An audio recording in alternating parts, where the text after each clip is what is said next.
Bienvenue, monsieur Djambaydou, dans notre palais. Comme il est écrit devant notre porte, notre mission est d'enrichir les riches et appauvrir les pauvres, parce que de toute façon, ils ne sont que des pauvres. On ne peut en aucun cas permettre à un pauvre de connaître mieux que son destin de pauvre, parce que de toute façon, ils ne sont que des pauvres. À la différence de nous autres, leur vie n'est que misère, souffrance et maladie. Pour cela, monsieur Djambaydou, on a besoin de tes mains et tes oreilles au service de notre système. On exige que tu côtoies ces pauvres malgré leur manque d'hygiène. Trempe ta main s'il le faut dans leur plat commun. Soutire-nous les meilleurs des renseignements. Puisque notre but est de les maintenir dans une vie sans espoir, du père au fils, de la mère à la fille, dans un perpétuel combat sans fin contre la faim. On aimerait les voir cohabiter avec l'inquiétude et l'incertitude jusqu'à ce qu'ils épousent la frustration et la haine. On souhaite voir ces pauvres se déployer dans la dureté et la chérité de la vie pour survivre, jusqu'à ce qu'ils se rendent en fin compte qu'ils sont obligés d'endurer comme les aînés ou partir, parce que de toute façon, ils ne sont que des pauvres. Ils disent que nous avions restauré l'inégalité, l'injustice et la corruption, mais ils n'ont encore rien vu.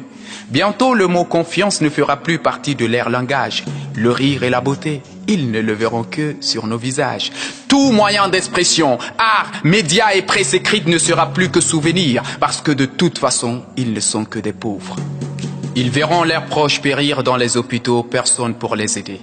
L'un après l'autre, ils trébucheront face à des épidémies qui ne demandent que simple vaccination, parce que de toute façon, ils ne sont que des pauvres.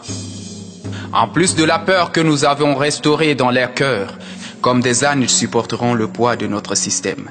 Les jeunes, nous allons les tremper dans la mer de la pauvreté pure et dure. Ils sentiront l'odeur du désespoir, sans espoir. Malgré leur diplôme, ils n'expérimenteront jamais le choix de l'emploi.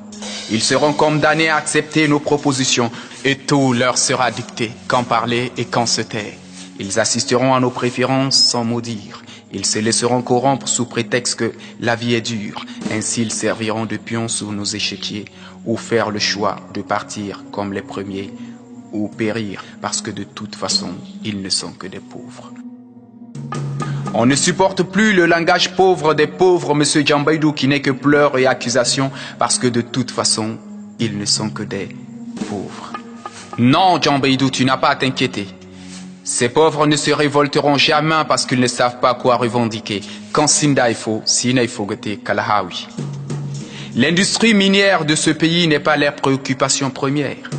Qu'ils soient dominés, trompés ou écartés, ils n'exprimeront jamais leur déception. Ils sont excessivement occupés par des discussions sans intérêt, des rencontres sans lendemain, sans oublier le comment trouver quoi manger. Pour se révolter, monsieur Djambaydou, il faut s'unir, se préparer. Mais ils sont éparpillés, perdus ou dépassés par leurs problèmes de survie. Leur seule occasion de se rencontrer, c'est les fadas des jeunes, les mariages et autres baptêmes. Et même quand ils se révolteront, monsieur Djambaydou, ils se tromperont de but parce qu'ils n'ont pas une vision commune. Bien qu'ils aient un destin commun pitoyable, ils s'en prendront à leurs semblables parce que de toute façon, ils ne sont que des pauvres. L'avenir, c'est nos enfants qui sont dans des meilleures écoles et dans des meilleures conditions. Nos enfants sont nés pour gouverner ces pauvres, parce que de toute façon, ils ne sont que des pauvres.